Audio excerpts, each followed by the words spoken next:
presence, feast with thanksgiving and celebrate His love. Come to the table, enter His presence, feast with thanksgiving and celebrate His love.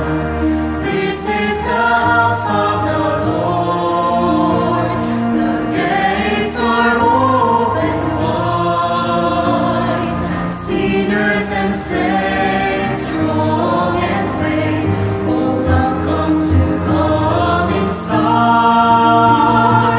Come to the table, enter His presence, feast with thanksgiving and celebrate His love.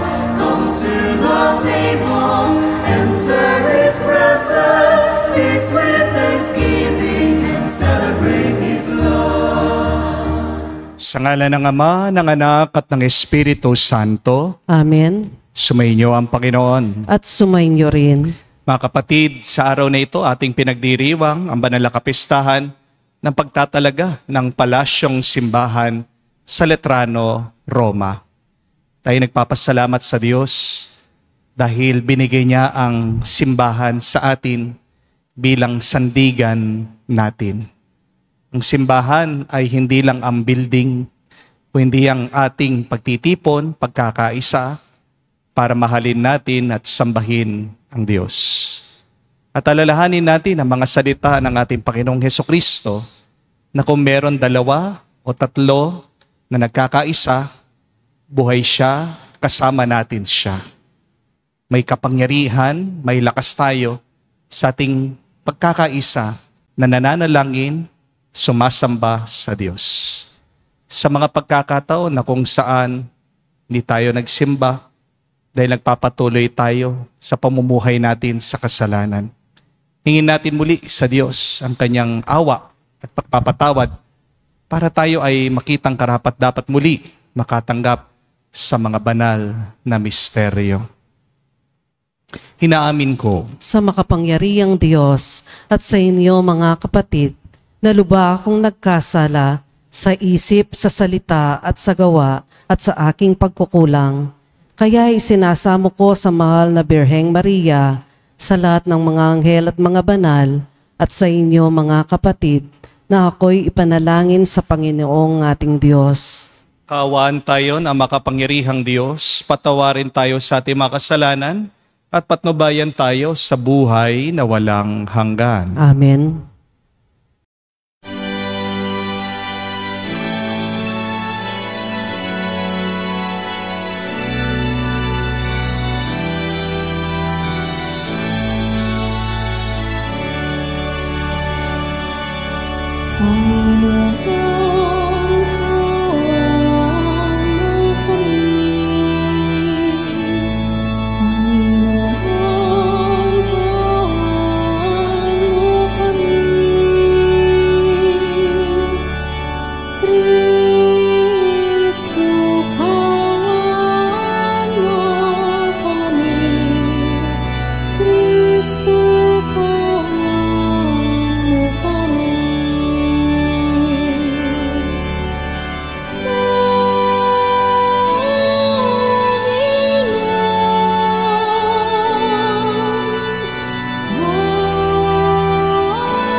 Gloria in excelsis Deo.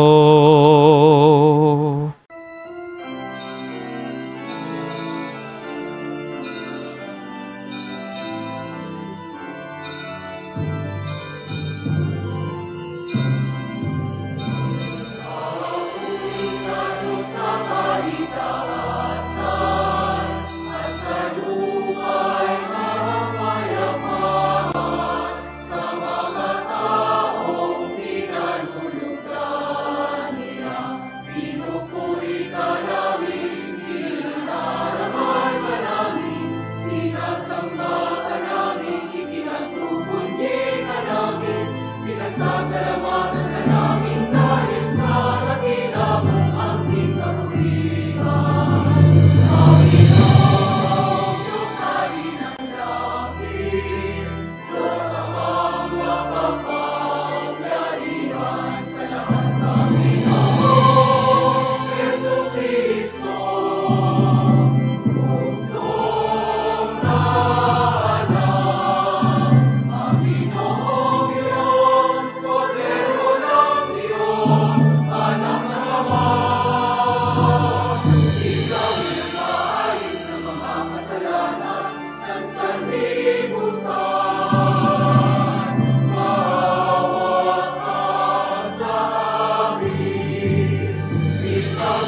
Manalangin tayo. Ama naming makapangyarihan, mula sa mga buhay at piniling bato, ikaw ay nagtayo ng dakila at walang maliw na tahanan mo. Pagibayuin mo ang paglukob ng Espiritu ng iyong kagandang loob sa iyong sambayanan upang kami lalong sumulong bilang iyong lunsod ng kapayapaan sa kalangitan. Sa pamagitan ni Jesucristo kasama ng Espiritu Santo, magpasawalang hanggan. Amen.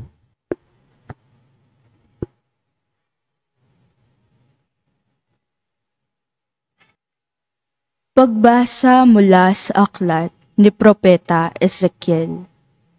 Noong mga araw na iyon, bumalik kami ng anghel sa pintuan ng templo.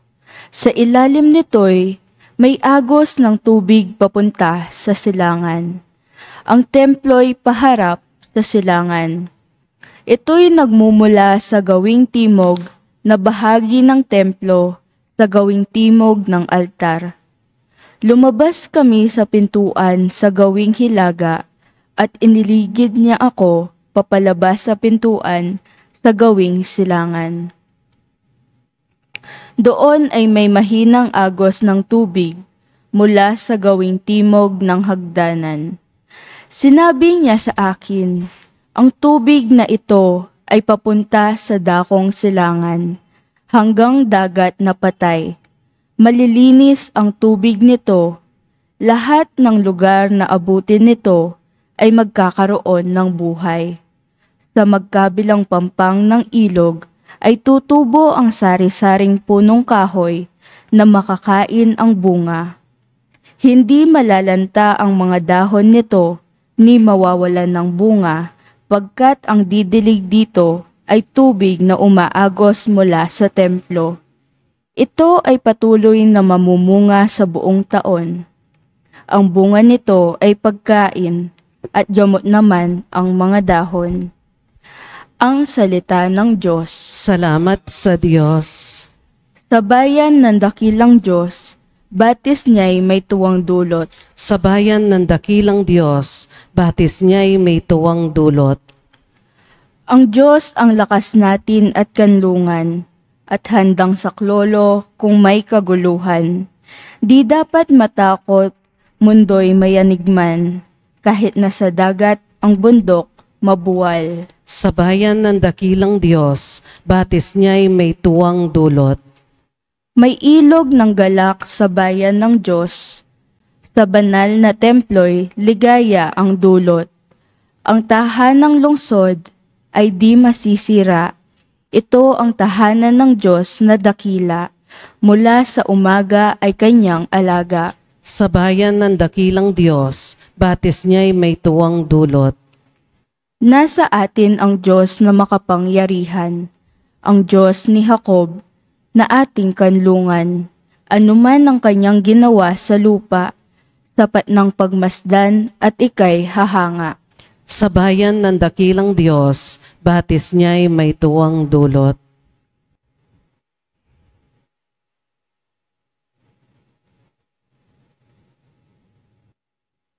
Pagbasa mula sa unang sulat ni Apostol San Pablo sa mga taga-Korinto. Mga kapatid, kayo ang gusali ng Diyos, ayon sa kaloob ng Diyos sa akin. Ako ang naglagay ng pundasyon bilang mahusay na tagapagtayo.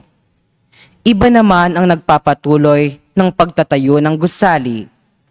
Ngunit maging maingat ang bawat nagtatayo, sapagkat wala nang ibang pundasyon na maaaring iligay liban sa nailagay na si Hesukristo.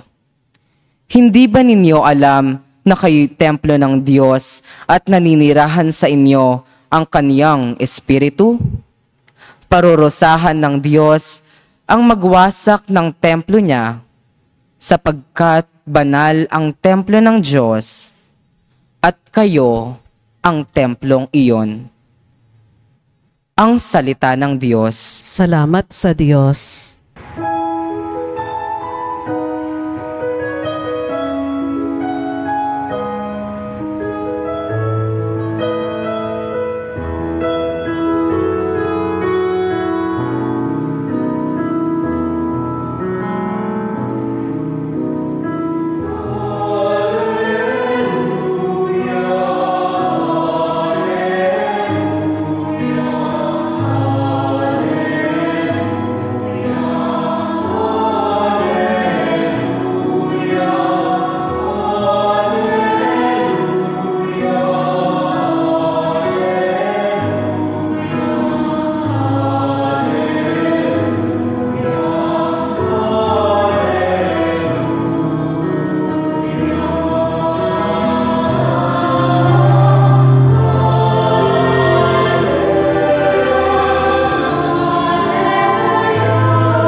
Aking bahay na pinili ay pagpapalaing lagi ng ngalan ko'y manatili. Aleluya, aleluya. Sumainyo ang Panginoon. At sumayo rin. Ang mabuting balita ng Panginoon na ayon kay San Juan. Papuri sa iyo, Panginoon.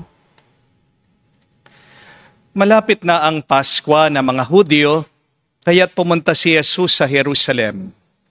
Nakita niya sa templo ang mga nagbibili ng mga baka, mga tupa, at mga kalapate.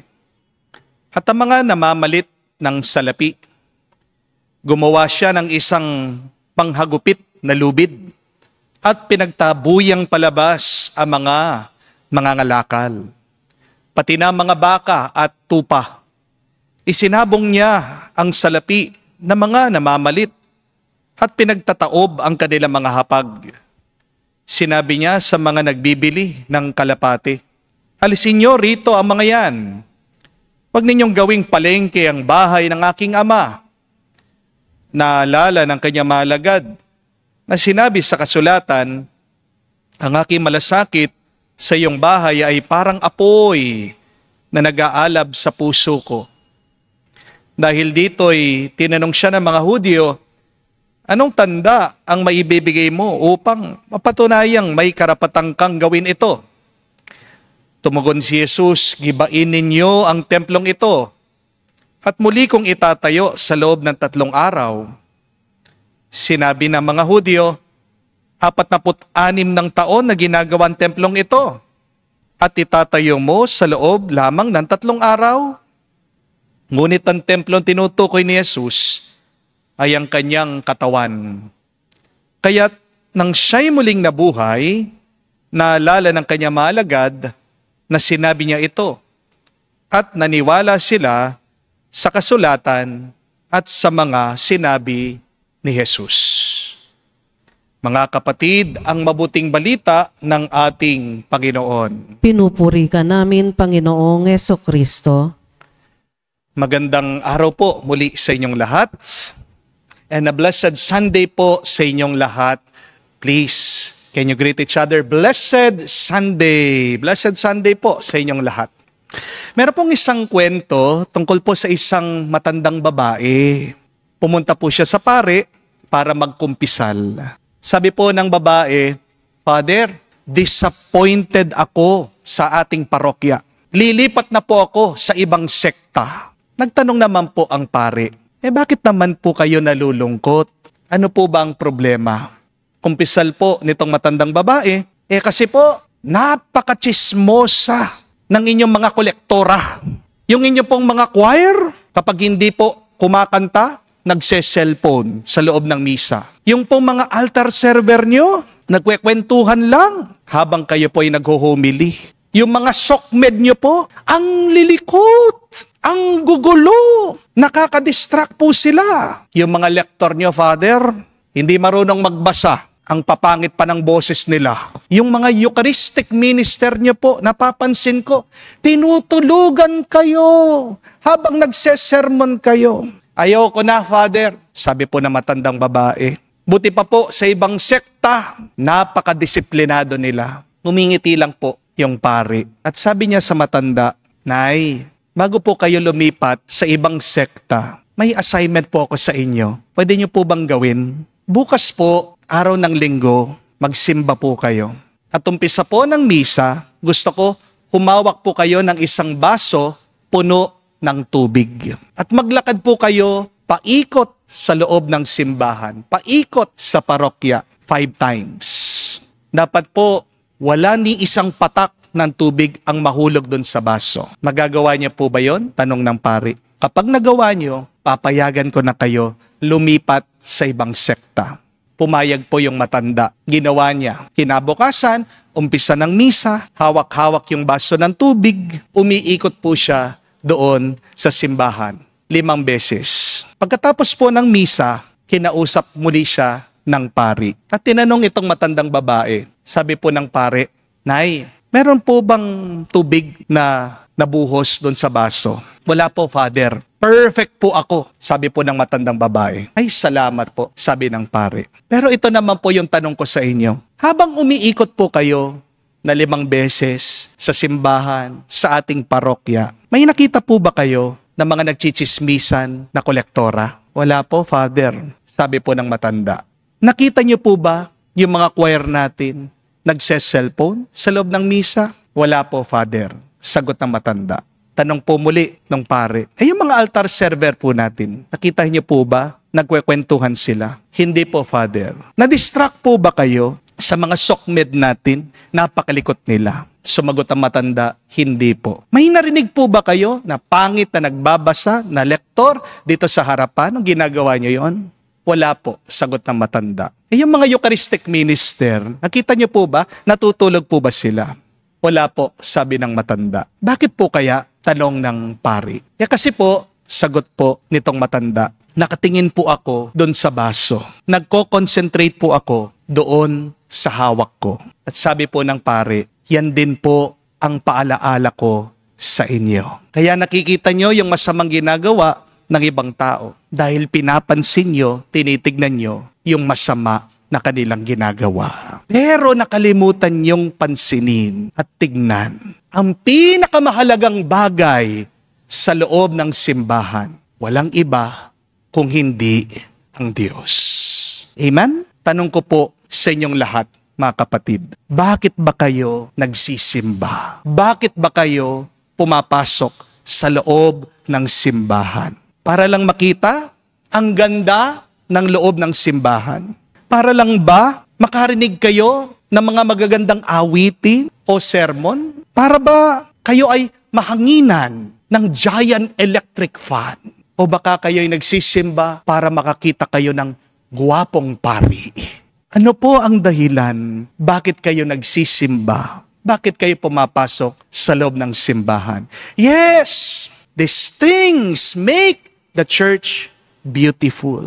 But I think there is something more that makes the church more beautiful and grand.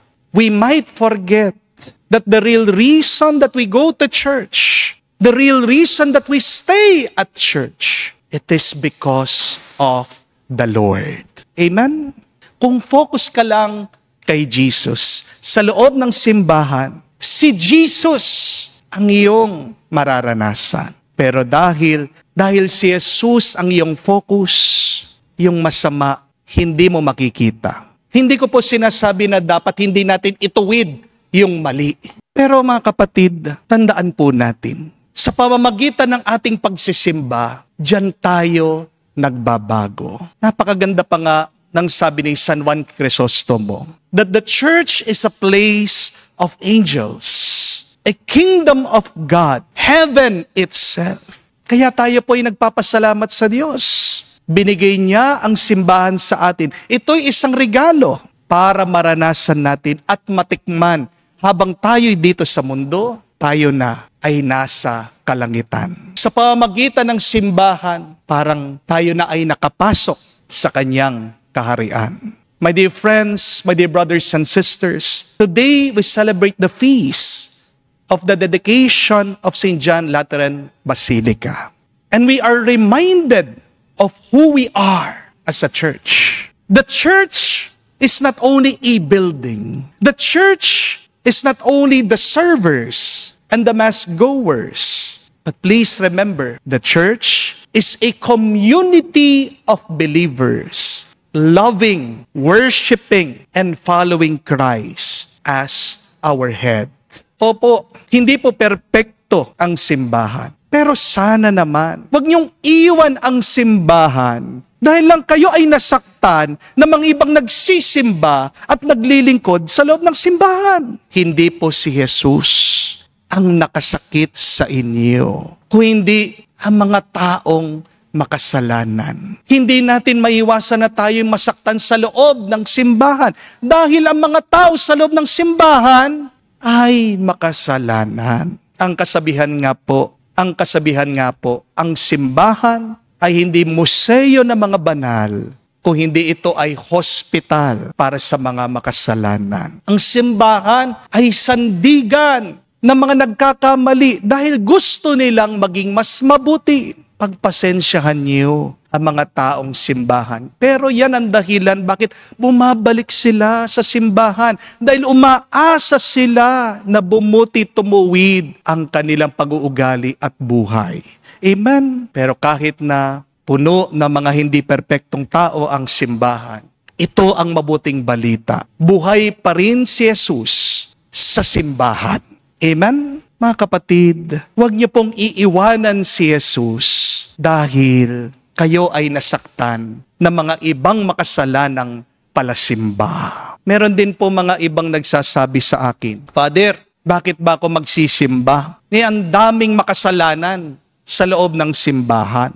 Ang dami dyan, hipokrito. Ang dami dyan, plastic. Ang dami dyan, mas malala pa ang ginagawa nilang kasalanan kesa sa akin. Pero kapag sila ay nandyan, nakatayo sila, parang wala lang.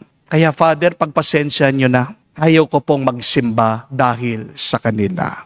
Pero ito po yung nakakatawa sa mga taong ganito magsalita. Wala naman silang problema kapag sila'y pumupunta sa mall o kaya sa sinehan o kaya naman sa mga bar o kaya naman sa beach o kaya sa mga pasyalan. Pero di ba, marami din naman mga makasalanan sa mga lugar na ito. Marami din naman mga hipokrito, mga plastic na tao dito sa mga lugar na binanggit ko. Bakit pagdating sa mga ibang lugar na pasyalan, gusto mong pumunta, marami din naman makasalanan?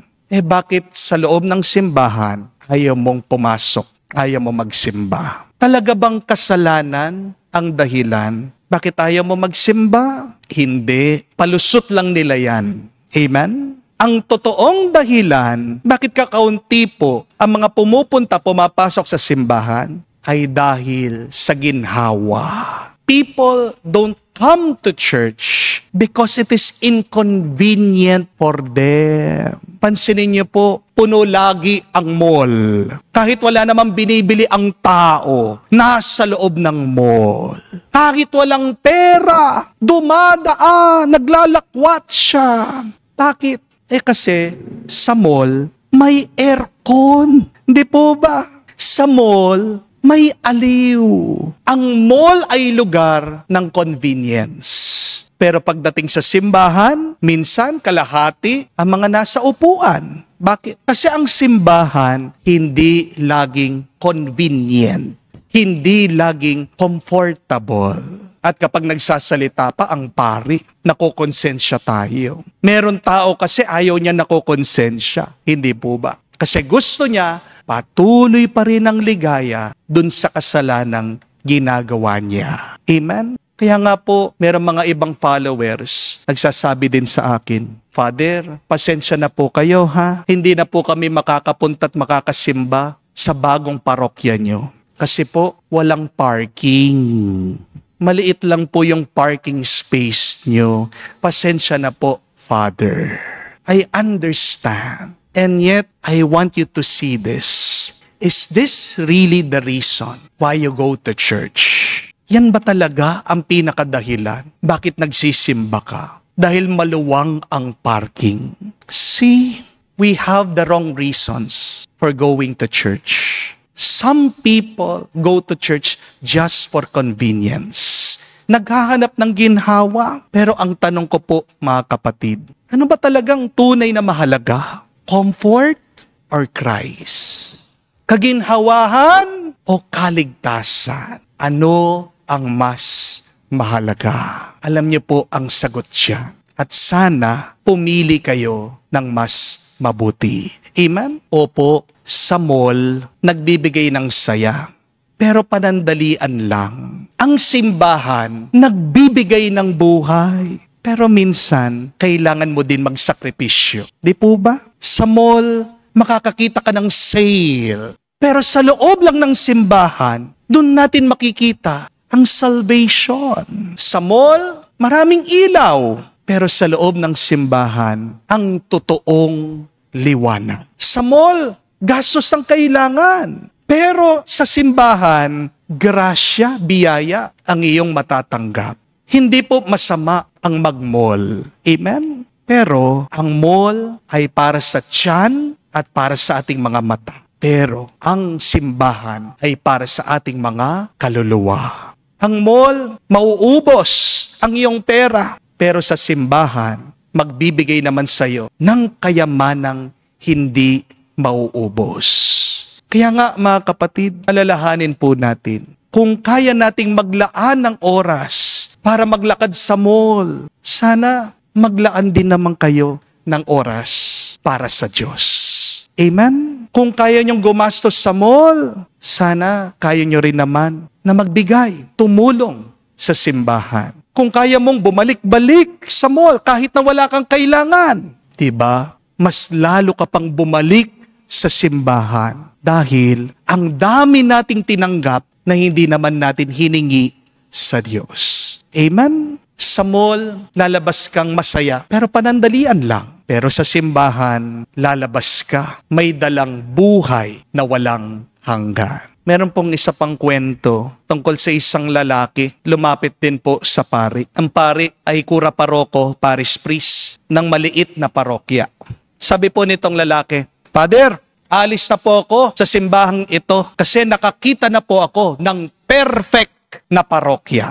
Sabi po ng pare, wow, saan naman yung perfect na parokya na simbahan na lilipatan mo? Sumagot po ang lalaki, doon po sa katedral. Doon na po ako magsaserve, doon na po ako magsisimba. Hinayaan po siya nitong parish priest.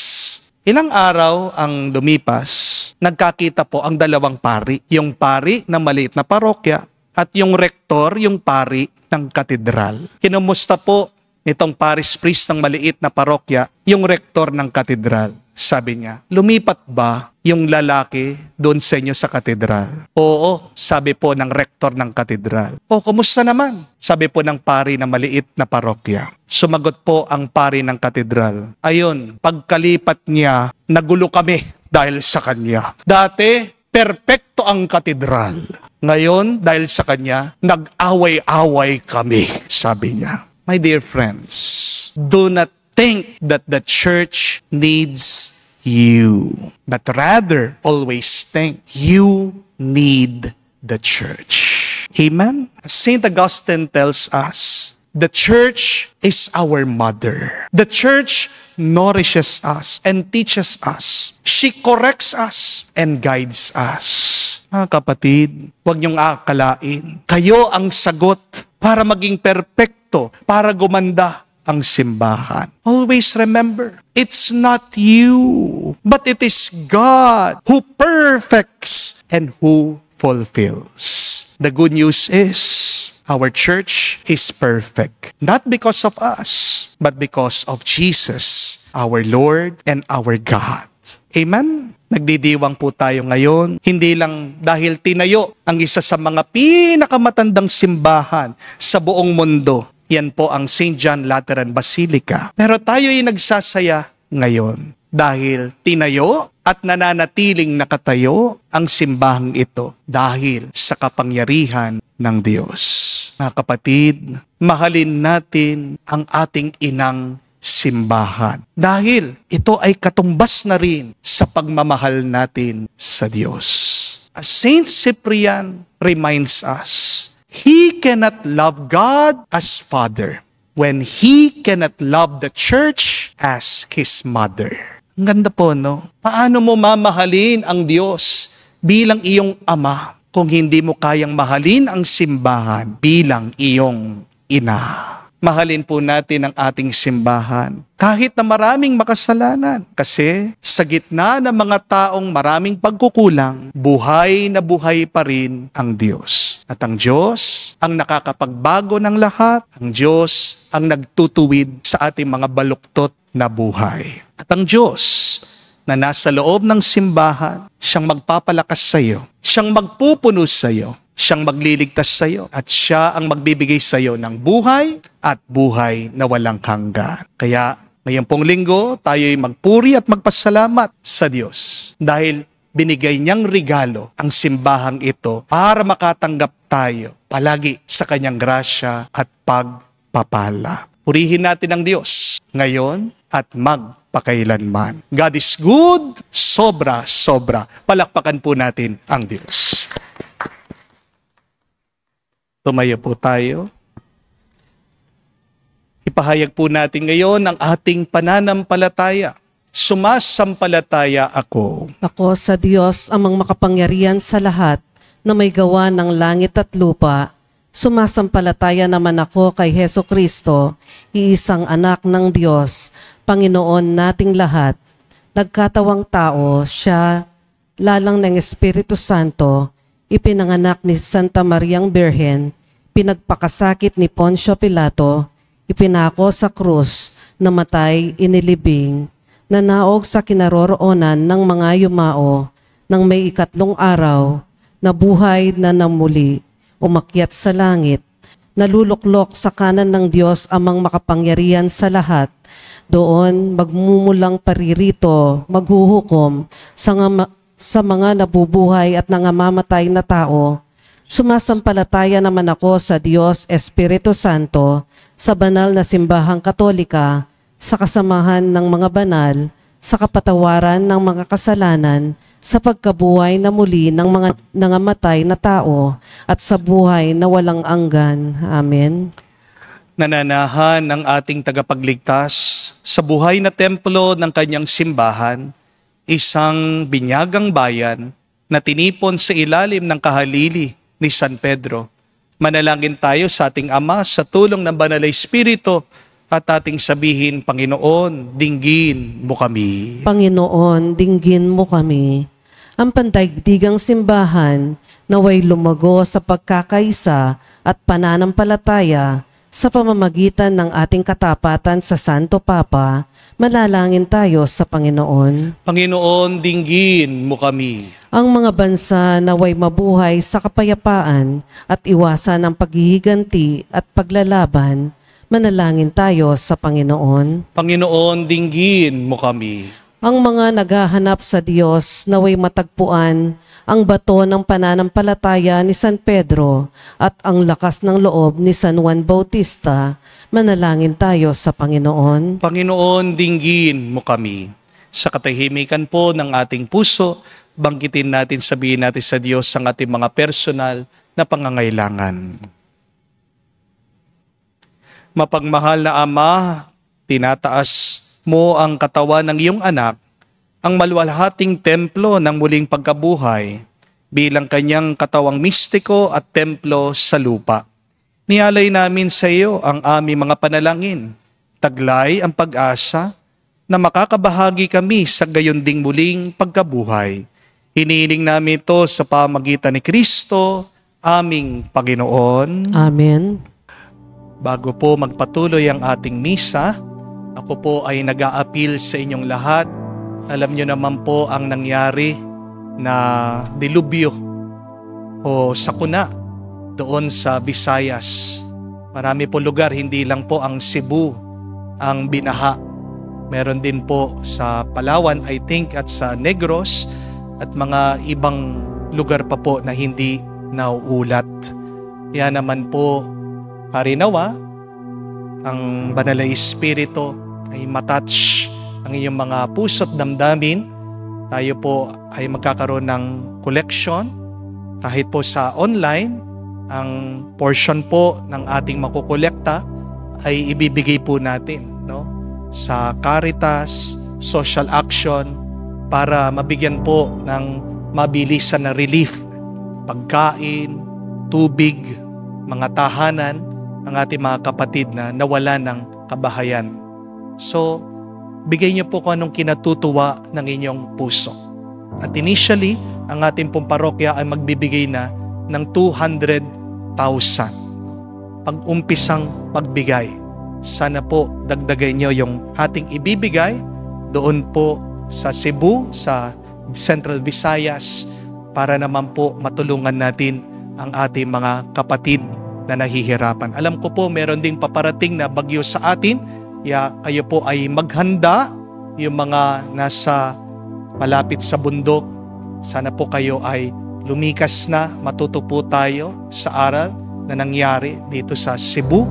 Mag-ingat po kayong lahat. Pero kung kayo po ay nakakaluwag-luwag, kung wala naman po kayong masyadong gastusin sa buhay, at kaya nyo talagang makatulong, your help, your donation is more than welcome. Kaya Ngayon pa lang po ako'y nagpapasalamat sa inyong lahat. May the good Lord continue to bless you and to grant you more graces that you can continue to become a blessing to other people. Maraming salamat po sa inyong donation, sa inyong tulong.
Manalangin kayo mga kapatid para ng ating mga paghahain ay kalugdan ng Diyos, amang makapangyarihan. Tanggapin nawa ng Panginoon itong paghahain sa iyong mga kamay, sa kapurihan niya at karangalan, sa ating kapakinabangan at sa buong sambayanan niyang banal. Ama naming lumikha, tanggapin mo ang mga paghahain ito at pagkaloob mo sa mga nananalangin sa iyo, ang lakas na dulot ng pakikinabang sa mga nialay dito. Sa pamagitan ni Jesucristo, kasama ng Espiritu Santo, magpa sa walang hanggan. Amen. Sumainyo ang Panginoon. At sumayo rin. Itaas sa Diyos sa inyong mga puso at diwa. Itinaas na namin sa Panginoon. Pasalamatan natin ang Panginoong ating Diyos. Marapat na siya ay pasalamatan. Ama naming makapangyarihan, tunay nga marapat na ikaw ang aming pasalamatan. Minarapat mong manahan sa bahay dalanginan, tinayo para sa iyo, upang kami mahubog mo bilang tahanan ng iyong Espiritu, na maipagpapapuri mo sa pagtataglay ng iyong sariling kariktan.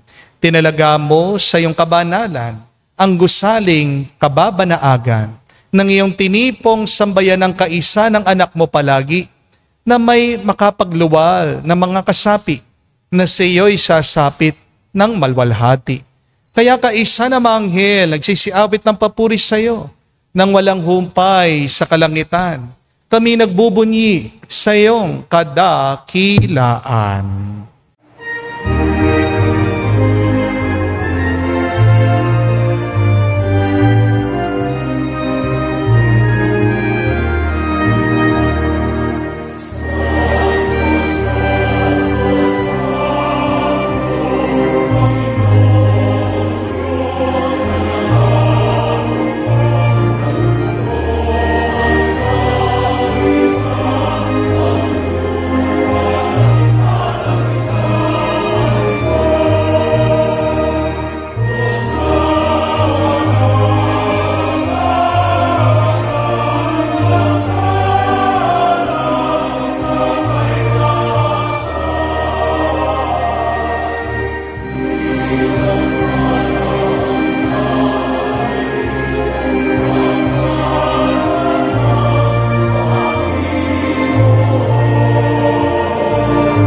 Ama naming banal, ikaw ang bukal ng tanang kabanalan, kaya't sa pamagitan ng iyong Espiritu, gawin mong banal ang mga kaloob na ito, upang para sa amin, maging katawan at dugo ng aming Panginoong Heso Kristo.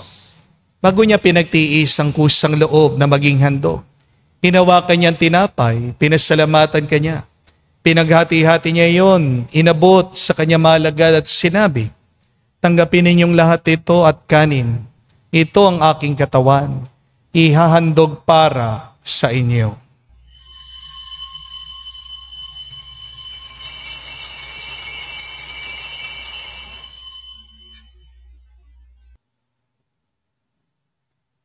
Gayon din naman na matapos ang hapunan, hinawakan niyang kalis.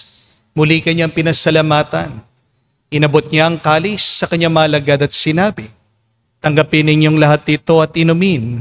Ito ang kalis ng aking dugo, ng bago at walang hanggang tipan. Ang aking dugo na ibubuhos para sa inyo at para sa lahat, sa pagpapatawad ng mga kasalanan. Gawin ninyo ito sa pag-alaala sa akin.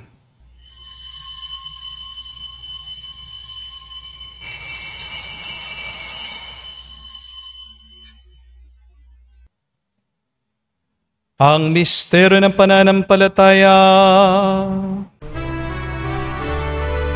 Aming ipinahayag na namatay ang iyong anak, nabuhay bilang Mesiyas at magbabalik sa wakas para mahayag sa lahat.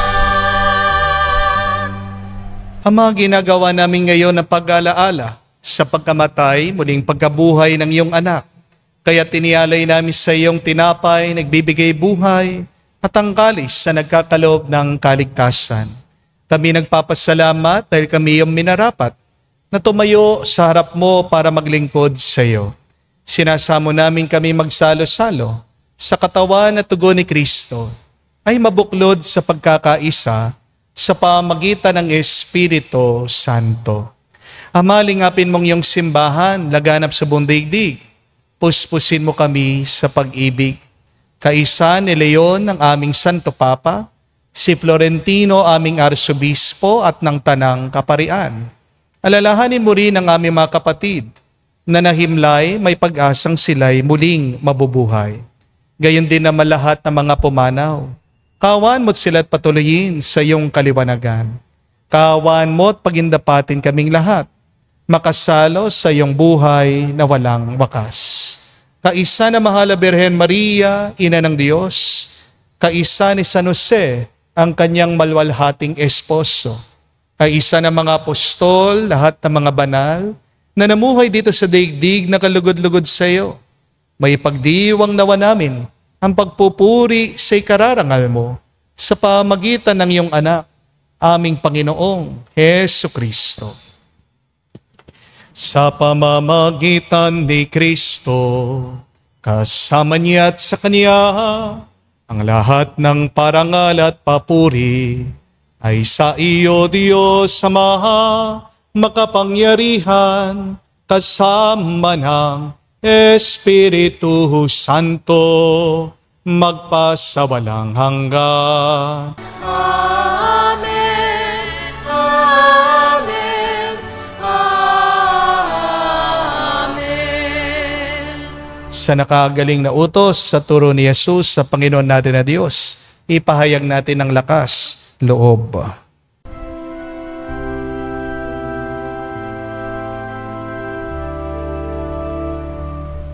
Ama namin, sumasalangit ka, sambahin ang ngalan mo, mapasa amin ang kaharian mo, sundin ang loob mo dito sa lupa para nang sa langit.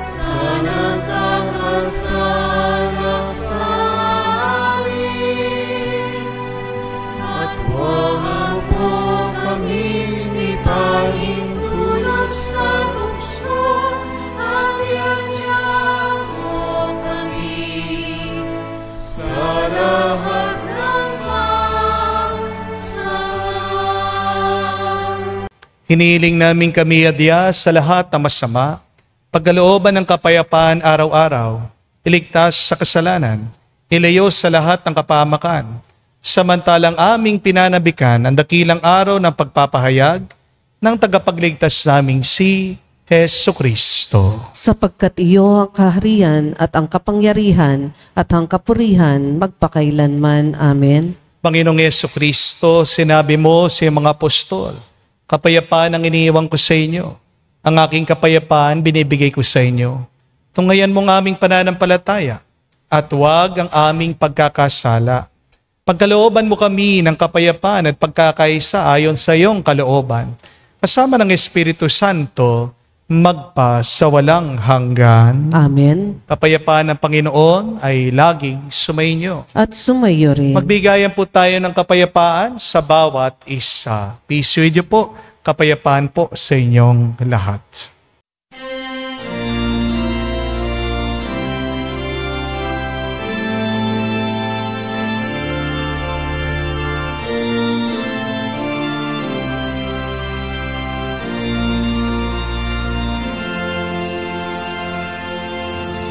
Kordero ng Diyos na nagalis ng mga kasalanan ng sanlibutan, maawa ka sa amin, maawa ka sa amin.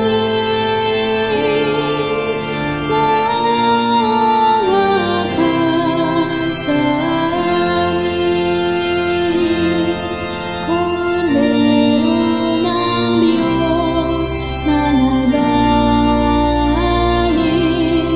ng mga kasalanan ng sanlibutan, maawa ka sa amin.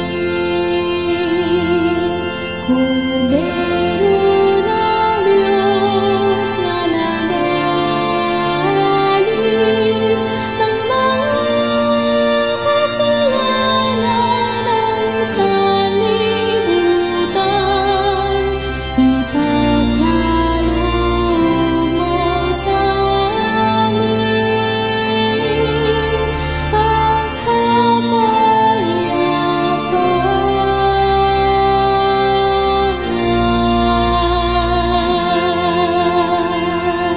kapayapaan. Mga kapatid, naririto ang ating Panginoong Jesucristo, ang Kordero ng Diyos.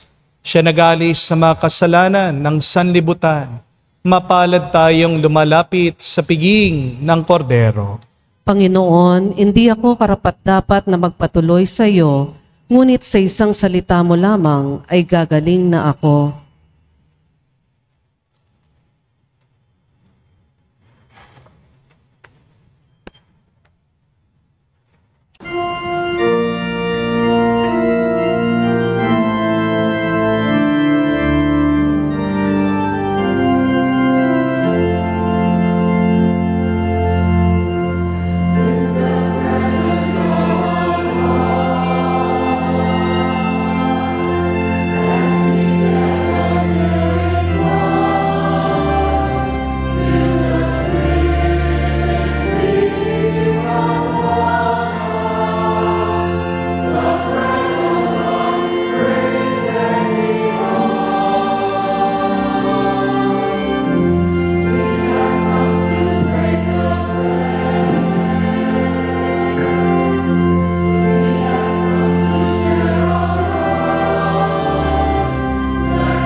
Lumuhod po tayo ngayon at dasalin natin ang panalangin para sa mga may sakit.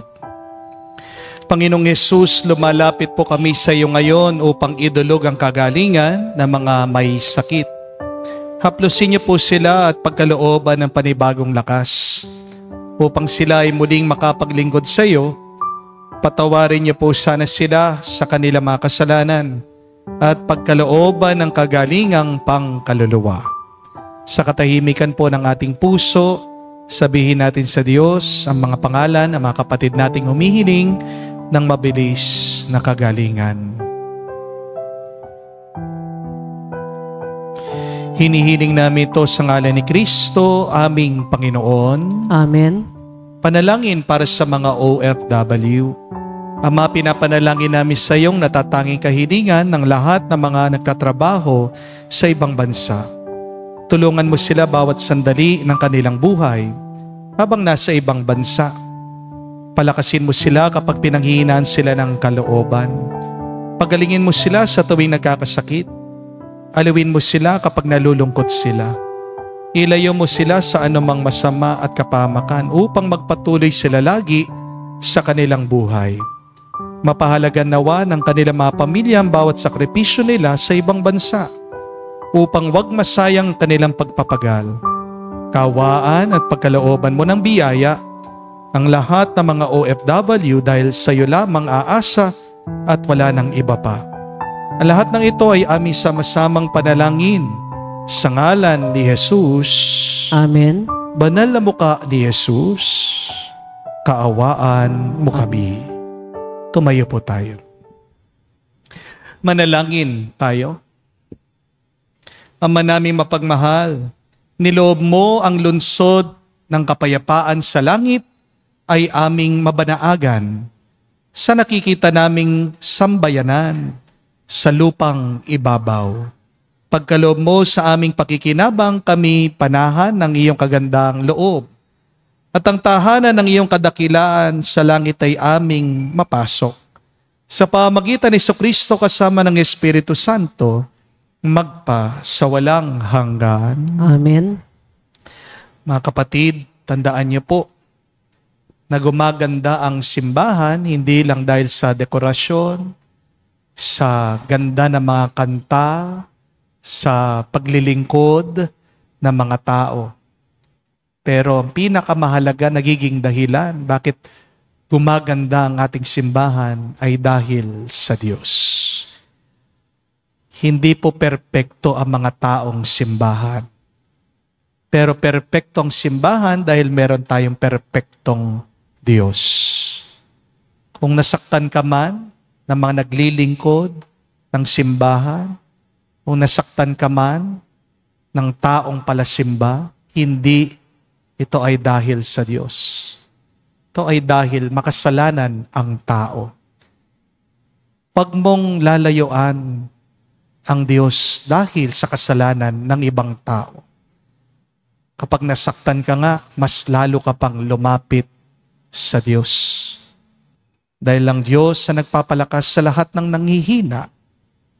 Kaya nga, ang simbahan ay hindi lang pandekorasyon. Ang simbahan ay isang hospital para tayo bumuti sa sakit ng ating mga pangangatawan, sa sakit ng ating mga kaluluwa. Tayo magpasalamat sa Diyos. Ngayong inaalala natin ang dedikasyon ng simbahan ng St. John Lateran doon sa Roma. Ang simbahan ay biyaya. Ang simbahan ay regalo para sa ating lahat. At ang hamon, sana ang bawat puso ng bawat isa sa atin ay maging simbahan. Hindi na po natin kailangan ng mas maraming building, simbahan. Marami na po dyan. Sa mga kanto natin, nagtayo na tayo ng mga chapel. Pero mas kailangan natin na magtayo, magpagawa ng simbahan sa ating mga loob. Natandaan niyo po, we are the temple of God. Buti na lang nung COVID, ang bawat tahanan naging simbahan. Dahil hindi po makapasok sa mga parokya. Hindi po ba? Pero ngayong lumabas na tayo, bumabalik tayo sa simbahan, ang hamon pa rin ay ang bawat puso ng tao ay dapat maging templo ng Panginoon. Paano natin magagawa ito? Sa pamagitan ng pagsisisi sa ating mga kasalanan, sa pamagitan ng pakikinig natin sa salita ng Diyos, sa pamagitan ng palaging pananalangin. Dahil tandaan niyo po, the fruit of our prayer is love. Yan nga po, yan ang ating pagdasal, yan ang ating assignment. Request niya po, Lord, make me a temple of your Spirit. Panginoon, gawin mo naman akong simbahan ng iyong Espiritu. Panginoon, baguhin mo ang aking puso para maging simbahan ng iyong banal na Espiritu. Naway, mga kapatid, maramdaman, maranasan ng ibang taong pag-ibig at pagmamahal ng Diyos sa pamamagitan niyo. Sumayin niyo ang Panginoon. At sumayo rin. At kayo'y basbasan ng Diyos, makapangyarihan sa lahat, sa ngalan ng Ama, ng Anak, ng Espiritu Santo. Amen. Ang ating misa'y natapos na. Humayo kayo sa kapayapaan ni Kristo. Salamat sa Diyos.